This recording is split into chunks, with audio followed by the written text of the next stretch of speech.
welcome back to another episode. I don't even know what we used to number them. We don't number them anymore. Just welcome back to another episode of Empower Podcast. I am one of your co-hosts, Michael Abney, and today I'm joined with Marilyn Egan. And a very special guest to the podcast. Misty Pennington. Yes. Yay. Hey, Misty. Thank you so much for coming in today. Thanks. Nice to be here. Yes. So go ahead, share a little bit. You love sound. It's in your heart and music and light and love. And thank you so much. You did a video with me for my new channel, which I really appreciate. It's got tons of views, but you did this thing at the end, which was so great. And it's gotten a lot of, I can see where people just go back and play that over and over again. So I'm so glad you brought one of your crystal balls today and just kind of talking about the theme for this season is about, obviously we all went through a major shift planetarily wise and how that's impacted us. Like we thought our lives were going this way and then now they're going this way, and talking about that, giving people permission to start exploring where this is taking us. And how this is expanding. And oh my goodness. Yeah. I kind of had a breaking down in the middle of this awakening. Everything was falling apart. I felt like my relationship with my husband, my relationship with my children, with my children's spouses, even my grandchildren, it all it took a hit, is what I want to say. It took a hit. I realized I wasn't feeling good in the relationships, and I kept trying to get people to meet me where I was at and communicate, and they weren't hearing me at all. And I would say things like, I need help, and nobody understood it. And it highlighted this whole codependent thing that was going on in our relationships and how I was showing up for everybody, sacrificing myself, not requiring them to participate in the relationships. And I kind of had a volcanic eruption is what a big boom. I can equate it to, and the what hit the fan, and I lost it. And everyone thought I was crazy in my family. They thought I was really crazy because I was drawing all these new lines about how I was going to show up and how I needed them to show up. Okay. And it felt like a big breakdown. It was a lot of crying. It was a lot of upsetness in my body. Things weren't gelling. So I had to really get comfortable being uncomfortable with myself. And I had to start from within. And whenever I started aligning within to what it was I wanted, what it was I was seeking in my relationships, and I established it within myself, then it started gelling in my relationships as well. But it took a really deep dive inward to see how I was showing up in those patterns that weren't working for me. I had to do my own self-work. Right, because they didn't know how to help you because as far as they were concerned, you were the one who knew how to help everybody. Why on earth would you need help? Right. And so when you realize this is not healthy for me, they're like, but we liked it that way. They did. Of course, it was really easy when no one else had to kind of do the hard work. Right. I was carrying a lot of things and, a lot of old dynamics and stories, and we could spend hours going over the stories. But what I learned mostly was that's just a clue. The stories are a clue to where you're tripping yourself up. And I had to quit sharing the story with other people, and I had to get internal and figure out what was going on there. And really, for me, it was people-pleasing. I was always showing up in a way that if I did this for somebody, then they'll appreciate me, and then they'll understand, and eventually I'll get my turn. And I was in a circle yesterday with some of my lovely spirit sisters, and it was said to me for probably the fourth time in the last 2 weeks, I'm not sure if you understand your capacity to hold space for other people. Right. And I have realized that I do have a big threshold. I can withstand a lot. I can take a lot before I blow up. But I've also discovered that's really whenever I'm not paying attention inside. You're not taking care of you. And I'm focused more on other people. Right. Yeah. And that's when I heard, just because you can doesn't mean you should. And I know that myself. I've been there, done that.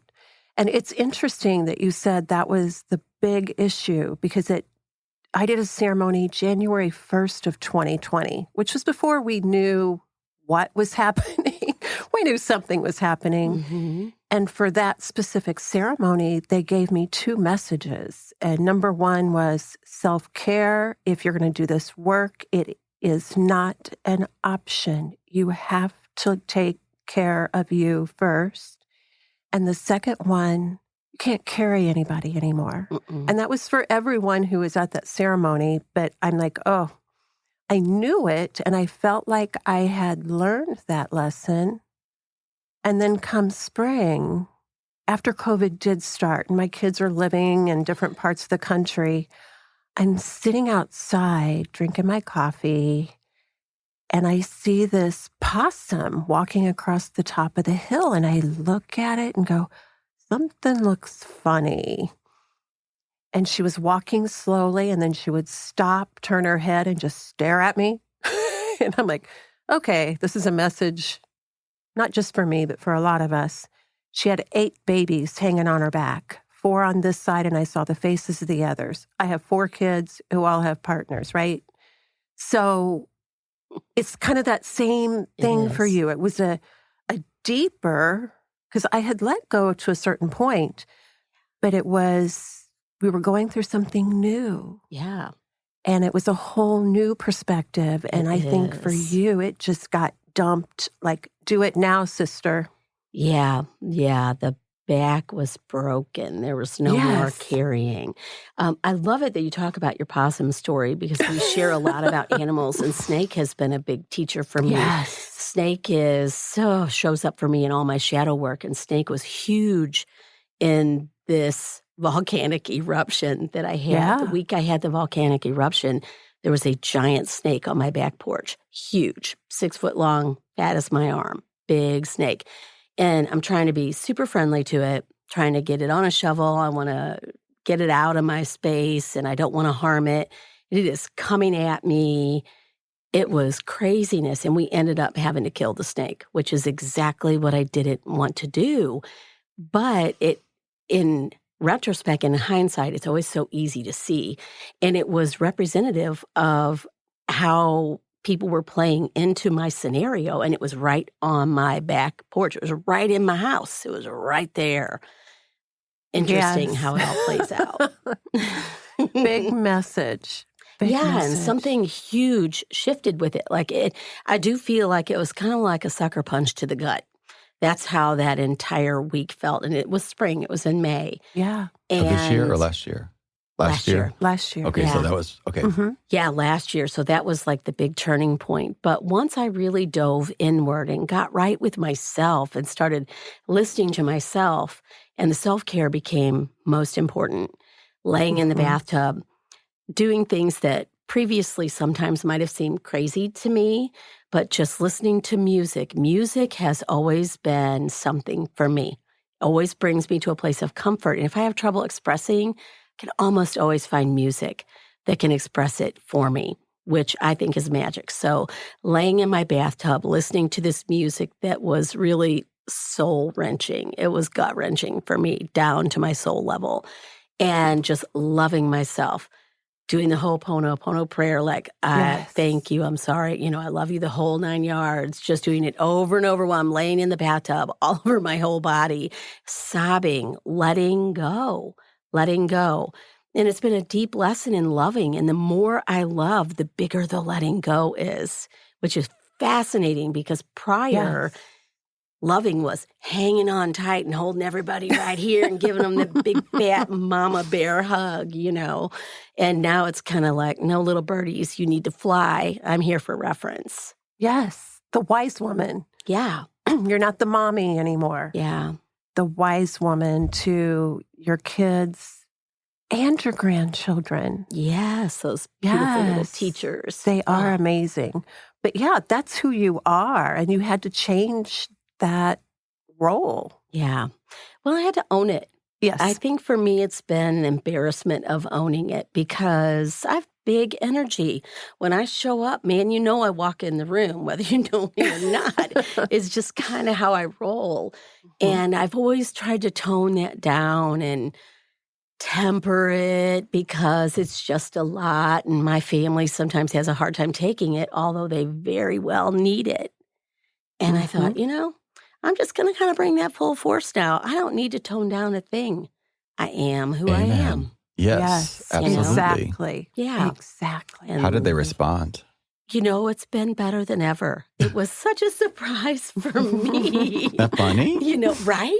Right. Yeah. Yeah. It goes to show me exactly how all my fears were exactly what was showing up when I was holding on to the fear. And whenever I let go of the fear, it wasn't hard to see me and who I was. For other people, it was harder for me.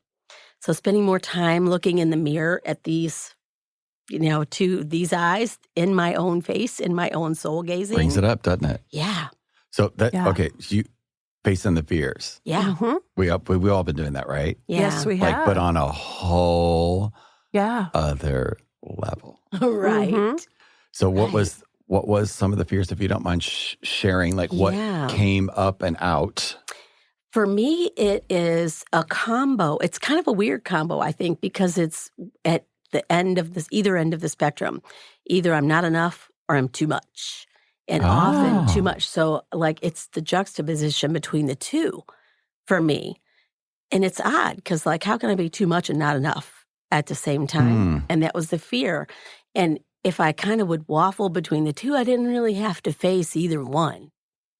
And so then I just got real with both of them. If I had that feeling of not enough, had to sit with myself. How are you not feeling enough? What's that based upon? Is it a feeling that you had from an interaction? Is it internal? What's driving this? Too much. What's driving that? Somebody's shocked opinion. I mean, I'm just known for my language. I would love to say I have great, clean language all the time. But I usually can use a well-placed curse word very well, and it almost always will shock a room. And it's too much sometimes for people, and I don't care anymore. Yeah, I don't Mhm. either. Yeah. I'm holding back today, but I don't really feel the need for it.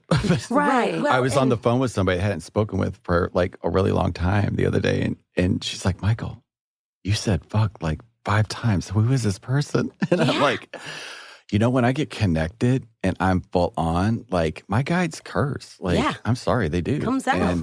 And they were like, "Why do you make words bad?" Like, there's no, Exactly. Like- Shit and poop are the same thing for crying out loud. Yes. Why can we not say shit Where did and this poop come is from? okay? It was that whole Yeah. breaking free from like, you know what? I'm just not willing to play along with the Right. global agreement that we got that words are bad. Like, Mhm. sorry, not Right. today. It works. Everybody has their word or their thing, Well, and that's okay. It's, I don't know how you faced your fears, but like Mhm. I know you did too, right?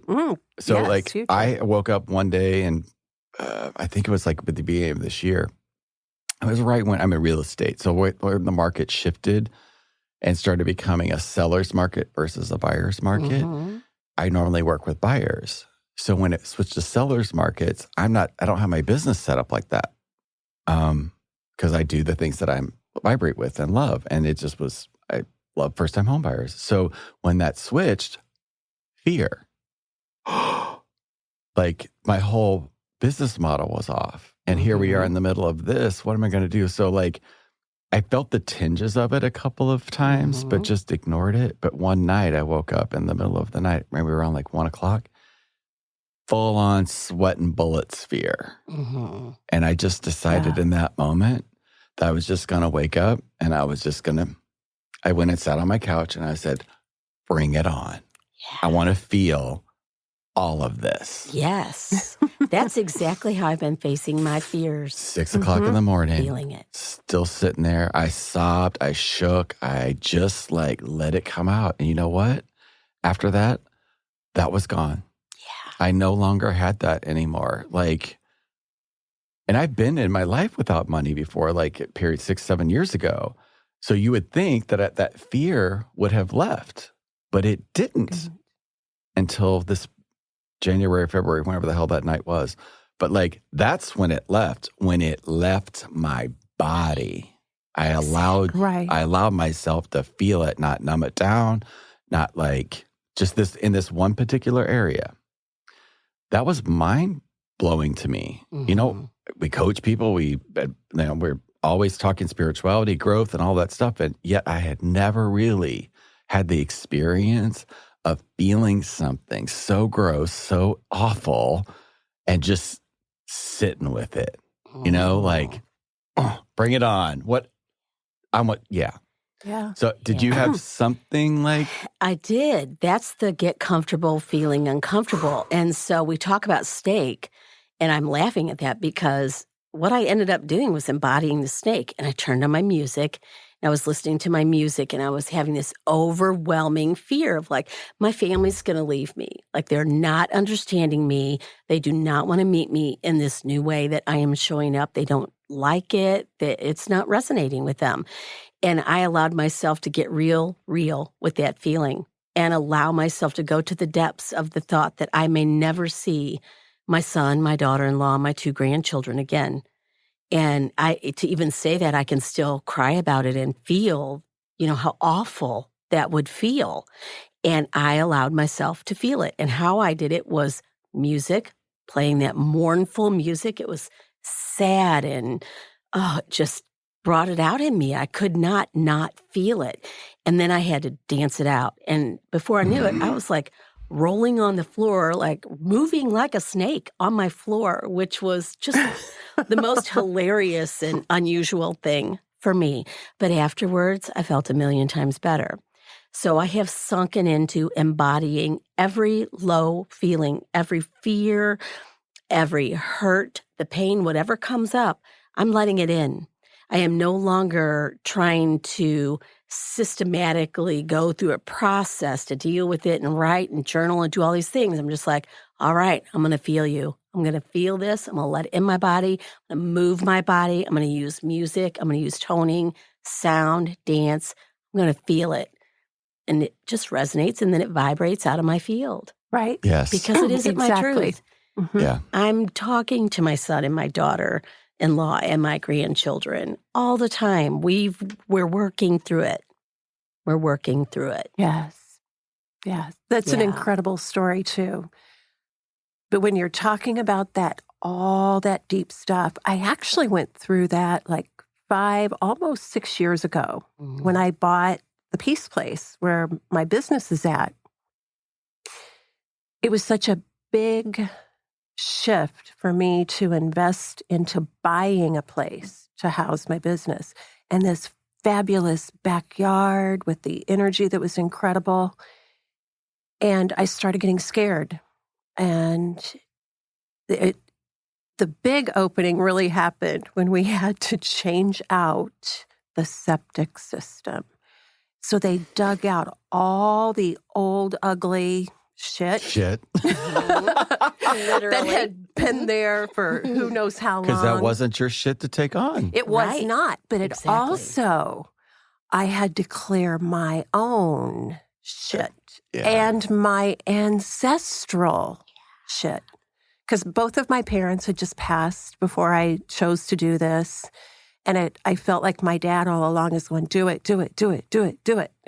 And so then I'm like, what am I doing? What am I doing? And I slept there one night in the middle of the living room, tossing, turning, crying, going, oh my God, what have I got myself into? Is this really right? Would I jump into something? And then I got up, went to the mirror, put one hand on my heart, one on my tummy, and I'm like, yes, this is right. This is perfect. What am I doing to myself? And I'm like, oh, all this is gone now. That's what I did. You were not doing it Yes. for yourself. You were doing it for the land. You Right, opened up a for the portal there, land. like A multiple. portal. Yeah. Yes, that's Yeah. what opened up that energy. I know it is. Well, and it's collective. It's a beautiful way of describing how we're in this collective energy. So Yes. we're waltzing through these things that feel like crap in our body whenever they don't resonate with Yeah. who we are. And it magnetizes a level of the collective energy that's going through the same thing. And we are transmuting it at the same time. We're in our own and we are in the collective. And we're really feeling the bigness of that. I've become so much more aware of how much I'm working in the collective field. Me too. Yes. Like it's insane. Yeah. Yes, totally. Have you noticed this other thing too? Like before, I was always like, I would never assert myself like spiritually. You know, it was like humble a little bit. Mm-hmm. And then over this time, I'm like, when I like face that big fear, there is this sense of like badassness that comes into my field of like, oh, this makes sense now. Like, it's okay to like, you know what? It was standing up against the collective, basically like saying, hey guys, I love you, but the shit you're doing, it doesn't work anymore. Yeah. Like, this isn't workable and definitely not sustainable. Mm-hmm. So I don't know anything else to do except for we got to have a different conversation or a new one. And I would be a part of that. I would never had that like gusto or that like groundedness or okay with myself to even think about speaking that out loud. Mm-hmm. But the reality is that's where we're at. Exactly. If not now, when? Yeah. Right. Why not now? The other day, like, you know, the stuff that recently transpired with that, you know, Afghanistan, I know we've had things like that happen before in our history, but there was something about that particular moment that was like when I saw the people hanging on to the planes like that badly wanting to get out. And I'm like, first, it used to be like that would disempower me because I would try to fix it. It was like, no, there's nothing wrong here. Right. Nothing wrong here. And I even heard like a silhouette, like they're getting out of there because that's how badly their energy pulled them out. Yeah. Because the desire, that's how all energy works. Yeah. But I don't need to be making that wrong over here. But what is that trying to show me? Well, it's trying to show me that my voice is now ready. Yeah. And it's time to start having conversations. It is. And I have to say how it has transformed my business, even showing up on that bigger level, showing up on that deeper level. The people who resonate to that are coming in. And I've been begging. I want to work with people who want to do the deeper work. I want to work with the brave souls who want to dive, and I want to help them free their self. I want to show them that it's possible. They don't have to do it my way, but even if they have that little glimmer of insight that it's possible, and I even provide that tiny little spark for them, how powerful is that for both of us? Lets me know that my showing up in my too muchness is not too muchness. Correct. It's needed. And it is a little light for them. Exactly. And I believe your audience, your people will show up, the people who need you, and your big energy will show up with you. Yeah. And then those who are my audience will also show up. Yes. And I think you've been jam-packed in your schedule. I've been jam-packed in my schedule. And it's a beautiful thing. But I, too, asked for those who want to move forward, those who are really ready to shift. And I'll tell you what, people are ready. They're hungry to have a greater understanding of what's happening because this doesn't make sense. Yeah. Unless there's a context around it. And, and you know, we were talking earlier, you mentioned something in one of the others about the chaos. I just made a post the other day. I think it was from Lee Harris, and then I expanded on it. I'm like, of course, the chaos that's here, there is an order to it. Go underneath it and just know. And that's a part of that knowing we are safe, knowing that it's all okay, and knowing that we just got to get through the chaos. Right. And Misty, that's what you've just done for the last year and a half. And we've all done it too, but move through that chaos knowing there's order. Yes. And you do that when the moment that you stop reacting to it. Yes. Because if you're reacting, you're not going to be able to touch anything. Right. until that stopped. Yeah. Right. And that's as easy as if you're listening to us today, that's as easy as just taking a breath. Yes. And Taking a like, breath. Stepping back. Hand on your heart. yeah. Always And- hand on your heart. I had a client who's never used the hand on the heart to determine her yes and no. And we went through that this last month. And it was so overwhelming to her that she cried. And she said, how have I never not known this?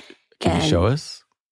So if you're wrestling, with something and your brain's telling you one thing, your heart's telling you another, and so you're doing all this egoic logic back and forth, I always stop, like Marilyn said, stop, take a step back. I close my eyes, put my hand on my heart, check into my breath. And if you're standing, I ask the question, is this for my greater good? And for me, forward is yes. And if I lean backward is no. And your body will just tell you. And I just ask for that connection. And so that's what I've been telling people who come to me. It's interesting that my big personality and my big energy will draw them to me. And they think that, great, I've got this connection to this guru or this person who's going to help me. And I'm like, whoa, no, I'm going to help you connect to yourself. You are your guru. I am not your guru. No one in the world is your guru except for you. You might have a tribe of people who resonate in a way that appeals to you, and they're showing you things you want to know and things you want to feel. Mm-hmm. But you need to check in with you first, always your own heart first.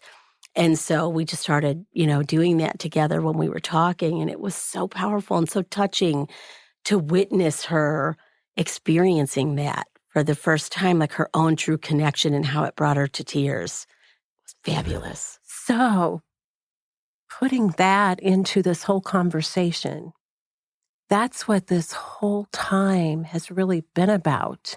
It's been about going inside and learning how to follow your own guidance, your own heart. And that's really what our jobs are now, is just showing people how to do that for themselves. I totally agree with you 100%. We can hold the space, we can be there, we can be the support, but I never have liked saying fix someone. I never have said Or that. heal. Right. You're a healer. Well, you're your own healer. Healer. Yeah. I say that too. I'm like, I'll show you how. Here. Yeah. But it's you. I'm supporting you, but you do the work. Yes. You are the one who answers to you.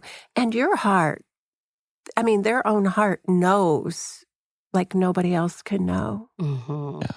So I love that. I'm glad you brought that up. I think that's been the theme of all of this because that's what you did too. Yeah, it is. Yeah. It is. That connection that we're craving with other people is really representative of the connection we're craving with ourselves. Yeah. Hallelujah for that one. Yeah. Yay. Yeah. Yay. Yay, Misty. Well, like having this is, I think this is a good place to kind of like land the plane on this particular podcast. But as we do, like since sound is a really amazing way. Like at night, I listen to rain. I put sound a lot into my, I used to have like the TV on anything just for background noise. Like it just helps my brain think better. But now I don't. I make sure that it's like crystal bowls playing in the background, or it's like some sort of rain meditation, something that's just like it's resonating with me, not just like any generic, because to me, like even putting on the news before, that didn't, I can't do that anymore. That's a no-go. Yeah, so that's been a profound shift over the past year and a half, is like replacing these little spaces in my life when I'm working. I always have a background going that helps support. So as we go out today, would you help us like give us a little crystal bowls on the way out? Now we'll put everybody's information in the description box below. Yeah. But this has just been a really amazing podcast. I'm so glad that you are here to be a part of season 5 as we return back from our little break. And I'm so glad that you're here. But if you could just kind of gently like play us out of this podcast as an inspiration for somebody if they're looking and having chaos, that there is a place to go. Yeah. And here's an easy way to hit it. Absolutely. Thank you, Misty.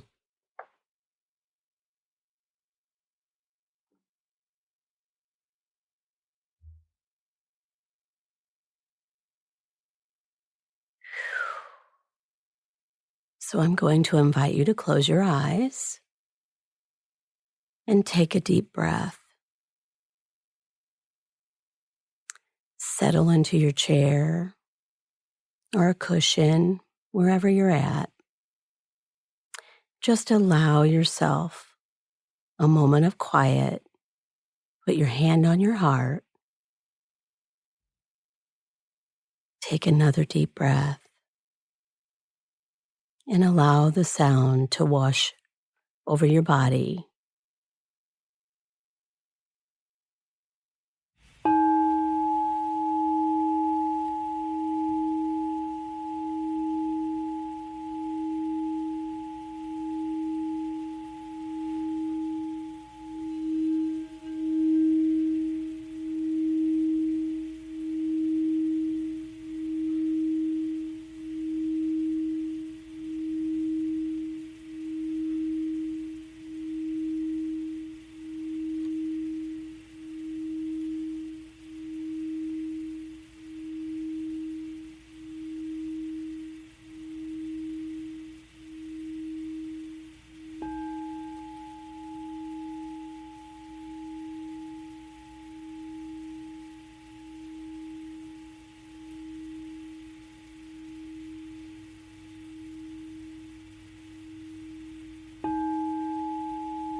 What an absolutely beautiful way to end a podcast. Beautiful. Thank you. You guys go enjoy your silent space. We're going to go key up for the next one, and we will see you on the next one. Bye, guys. Thank you, Misty. Bye. Thank you. Have a great day.